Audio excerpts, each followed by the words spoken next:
चले पता लगाने के लिए कौवा बन करके। मां सीता जी बैठी हुई है, जो स्वयं मायापति की पत्नी है, उसके आगे किसकी माया चली हो। सामने देखा इंद्र का पुत्र जयंत कौवा बन करके आया है और आकर के सीता चरण चोंच हति भागा। मां सीता जी के चरणों में चोंच मार के और भाग गया। परंतु मां सीता जी ने प्रभु श्री राम जी को बताया नहीं। मां सीता जी के चरणों से रक्त की धारा बहने लगी और रघुनाथ जी के चरणों को स्पर्श कर गई। जैसे ही स्पर्श करी, प्रभु श्री राम जी ने देखा, ध्यान लगाया कि ये तो जयंत ने किया है। शक्ति देखने आया था, अभी दिखाता हूं शक्ति। जिस कुशा के आसन पर प्रभु श्री राम जी बैठे हुए थे, उसी कुशा के आसन से दो कुशाएं निकाली। एक कुशा से धनुष बनाया, एक कुशा से बाण बनाया और ब्रह्म अस्त्र के मंत्र से अभिमंत्रित करके छोड़ दिया जयंत के पीछे। जयंत भागा, सबसे पहले अपने पिता देवराज इंद्र के पास पहुंचा और जाकर के सारी घटना बताई। इंद्र ने कहा, भाग जा यहां से, मुझे भी मरवाएगा। भगा दिया। ब्रह्मा जी के पास पहुंचा। ब्रह्मा जी ने कहा, एक तो राम जी ने छोड़ा है, दूसरा मैं छोड़ दूं, वहां भाग जा यहां से। बाबा शंकर जी के पास पहुंचा। शंकर भगवान बोले, आ बेटा, त्रिशूल तैयार है। वहां से भी भागा। 3 लोक 14 भुवन भागा। किसी ने जयंत को बैठने के लिए भी नहीं कहा। देखिए, जब कोई शरण नहीं देता तो केवल एक संत ही ऐसे है जो शरण दे देते हैं। नारद देखी विकल जयंता। नारद जी ने संत के रूप में जयंत को देखा।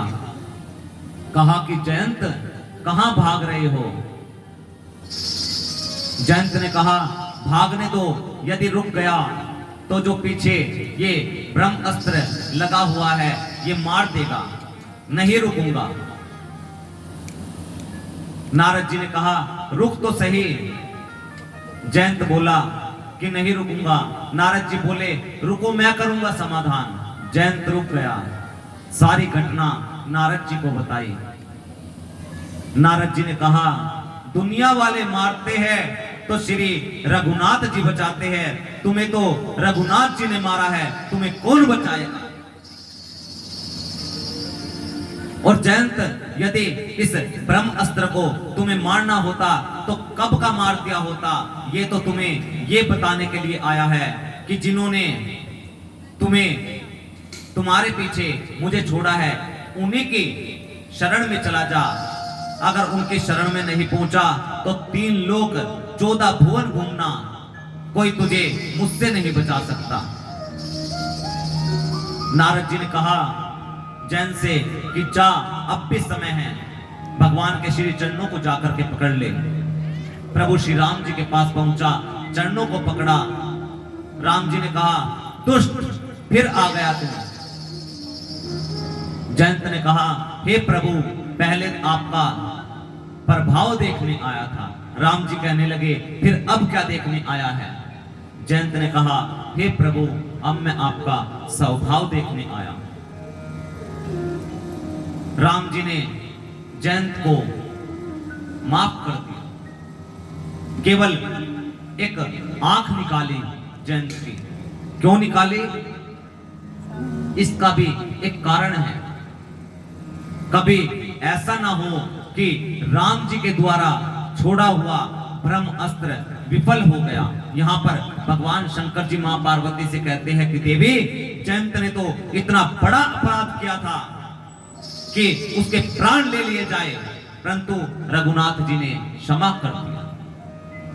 आगे बढ़े, वाल्मीकि ऋषि से स्थान पूछे, पंचवटी की तरफ बढ़े। समय अपने हाथों से राम लक्ष्मण जी ने 2 कुटियाएं बनाई, एक बड़ी कुटिया राम सीता जी के लिए, एक छोटी कुटिया लक्ष्मण जी के लिए। समय व्यतीत हुआ, बड़े ही सूक्ष्म रूप से मैं बार बार विनती कर रहा हूं, कथा कह रहा हूं। इसी बीच में एक वेश बदल करके विवाह करने के लिए कोई आ गई, नाम था शूर्पणखा।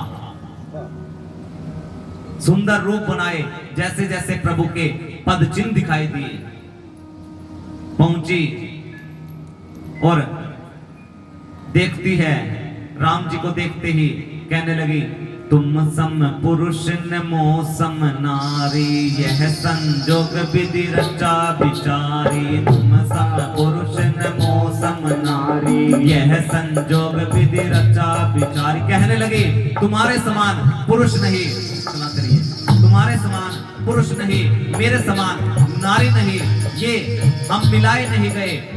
हम तो ब्रह्मा जी ने संयोग बना करके भेजा हुआ है। देखिए, विवाह के लिए वैसे तो तुम भी मेरे लिए 100% नहीं, फिर भी 50-50 हो, काम चला लो। अब राम जी देखे, बहुत सुंदर, अरे ये क्या, दुल्हनिया अपने लिए स्वयं ही दूल्हा देख रही है। अब राम जी ने कहा, देखो वो जो सामने खड़े हुए हैं वो कुंवारे हैं, वो मेरे भैया हैं, छोटे भैया हैं, कुंवारे हैं। अब शूर्पणखा ने वो ही बात, तुम सम पुरुष न मोह सम नारी, यह संजोग विधि रचा विचारी। तुम सम पुरुष न मोह सम नारी, यह संजोग विधि रचा विचारी। लक्ष्मण जी को कहने लगी कि तुम्हारे समान पुरुष नहीं, मेरे समान नारी नहीं, हम मिलाए नहीं गए, ब्रह्मा जी ने संयोग बना करके भेजा है। अब लक्ष्मण जी देखे कि ये तो ब्रह्मा जी ने नहीं, ये तो भैया राम जी ने भेजी है। अब कहने लगे कि एक बात बताओ, तुम स्वामिनी बनना चाहोगी या दासी बनना चाहोगी? वो बोली कि मैं तो स्वामिनी बनना चाहूंगी। बोले कि वो जो देख रही हो वो स्वामी है, अगर उनके पास जाओगी तो स्वामिनी बनोगी, मेरे पास रहोगी तो दासी बनोगी। जाओ उनके पास। अब उनके पास भेजी, राम जी के पास। शूर्पणखा का पेंडुलम बना दिया राम जी लक्ष्मण जी ने। अब पहुंची, देखी, राम जी ने कहा कि देखो मैं पहले से ही फिक्स हूं, ये मेरी पत्नी है। देख करके शूर्पणखा लपकते राम जी ने लक्ष्मण जी को इशारा किया, लक्ष्मण। इतने में ही लक्ष्मण ने शूर्पणखा की नाक और कान दोनों काट दिए। क्यों काटे कान? क्योंकि बोलती ही बोलती नहीं, सुनती नहीं थी किसी की।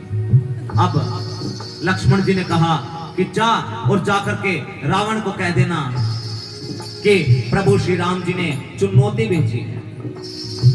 अब सबसे पहले खर और दूषण के पास शूर्पणखा पहुंची और सारी वार्ता बताई। खर और दूषण चले हैं सेना लेकर के, इधर राम जी ने माया करके अनेकों अपने जैसे बना दिए और सभी को एक दूसरे में राम जी का स्वरूप दिखने लगा। सारी सेना एक दूसरे से लड़ करके वहीं खत्म हो गई। खर और दूषण को राम जी ने मारा। फिर शूर्पणखा गई रावण के पास, सारी बात बताई। रावण अपने कक्ष को बंद किए और सोचे कि मेरे समान ही खर और दूषण में बल था, उन्हें तो भगवान के समान कोई नहीं मार सकता। लगे जाप करने, जैसे ही माला हाथ में ली, माला हाथ से छूट गई, हाथ से छूट गई माला। फिर सोचे कि भजन नहीं तो फिर मैं राम जी से मैं युद्ध करूंगा। अब युद्ध करने के लिए योजना बनाई कि मारीच के पास चला जाए। अब मारीच को पहले ही कथा सुनाई थी आपको तीसरे दिन कि मारीच को राम जी ने बिना फर वाला बाण मारा था जब विश्वामित्र जी के यज्ञ की रक्षा की। 100 योजन दूर समुद्र किनारे जाकर के गिरा था। पहुंचा है रावण मारीच के पास। इधर राम जी ने क्या किया, मां सीता जी से कहा, लक्ष्मण जी कहीं बाहर गए हुए थे। मां सीता जी से कहा कि रावण ने अभी तक हमारे प्रति कोई अपराध नहीं किया है। देखो तुम्हें मैं अग्नि को समर्पित करता हूं। और अग्नि में सीता जी को समर्पित किया और अग्निदेव से नकली की सीता प्रकट हुई। और इधर मारीच के पास रावण गया और जाकर के कहा कि तुम्हें माया करनी पड़ेगी।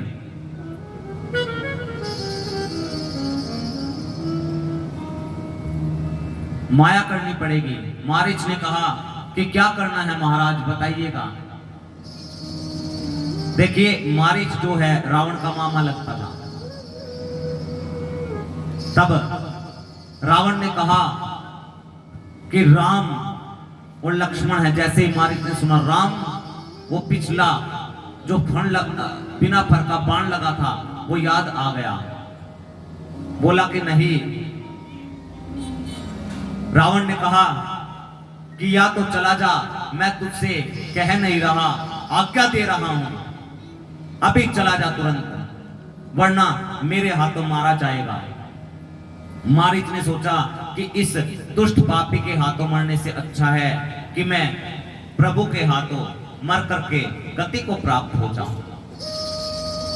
चला है कंचन मृग बन कर आया, सिय का अपहरण कराने, माया का मारीच चला मायापति को भटकाने।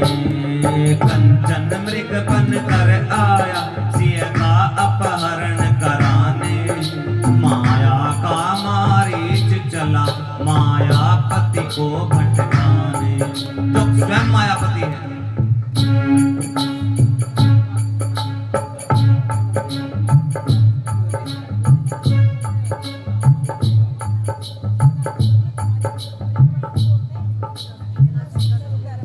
जो स्वयं ही माया के पति है। आइए अब दीपक शास्त्री जी एक बड़ा ही सुंदर भजन आपको सुनाएंगे। ये हम जब इकट्ठे आज से 8-10 साल पहले पंटाई करते थे, तब से ही ये दीपक जी के मुख पे ऐसा लगा हुआ है, कैसा सुंदर मिरग बिनों में विचरने आया है। अब सीता मैया वहां पर क्या कहती है, सीता बोली वो देखे स्वामी जी मृग कंचन का, आए चरम निशान रहेगा 14 वर्ष गमन का।